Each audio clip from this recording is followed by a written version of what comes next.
आज का हमारा टॉपिक है चेस्ट लेटरल डेक्यूबिटस। सबसे पहले चेस्ट लेटरल डेक्यूबिटस कब किया जाता है? पेशेंट के प्लूरल इफ्यूजन हो, क्या हो? प्लूरल इफ्यूजन हो, और ये प्लूरल इफ्यूजन बहुत ही कम हो, थोड़ी सी अमाउंट में हो, जब ये एंटीरियर पोस्टीरियर प्रोजेक्शन में ये डिटेक्ट नहीं हो रहा हो, बहुत कम अमाउंट में हो, तब हम ये करते हैं। इसके अलावा पेशेंट के जो न्यूमोथोरेक्स होता है, उस न्यूमोथोरेक्स को डिटेक्ट करने के लिए भी किया जाता है, या इनहेल्ड फॉरेन बॉडी होती है। इनहेल्ड फॉरेन बॉडी, कोई फॉरेन बॉडी अगर अपने जो रेस्पिरेटरी सिस्टम में चली जाए तो उसके कारण जो एयर ट्रैपिंग होती है, उस एयर ट्रैपिंग को डिटेक्ट करने के लिए, जो एयर ट्रैप हो जाती है, उस एयर ट्रैपिंग को डिटेक्ट करने के लिए air trapping due to inhaled foreign body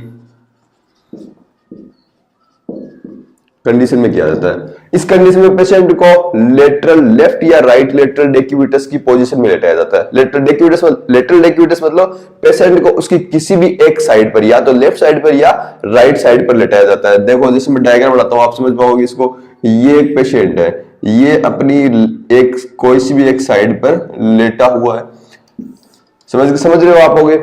ये क्या होता है, एक साइड पे, या ये मान लो ये जैसे राइट, अपनी राइट साइड के ऊपर लेटा हुआ है, तो ये राइट लेटरल डेक्यूबिटस हो जाएगा।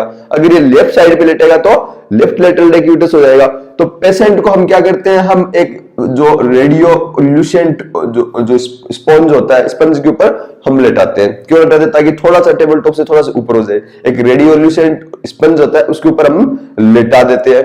और एक्सरे कैसेट को पेशेंट के पीछे, पोस्टीरियर साइड में पेशेंट के पीछे इस तरह से लैंडस्केप कंडीशन में लगाते हैं। इस कंडीशन में लगाते हैं, लैंडस्केप कंडीशन में लगाते हैं।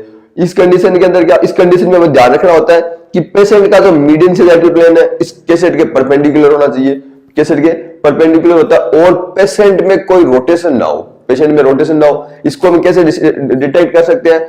पेशेंट के शोल्डर और जो पेल्विस है उनको देख के हम डिसाइड कर सकते हैं कि पेशेंट किसी रोटेशन की कंडीशन में ना है।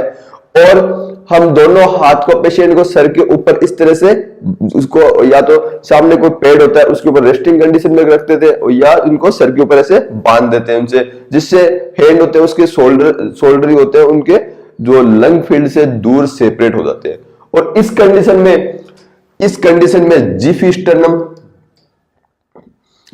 स्टर्नम पर एक्सरे बीम की सेंटरिंग की जाती है। जीफी स्टर्नम पर क्या है? एक्सरे बीम की सेंटरिंग।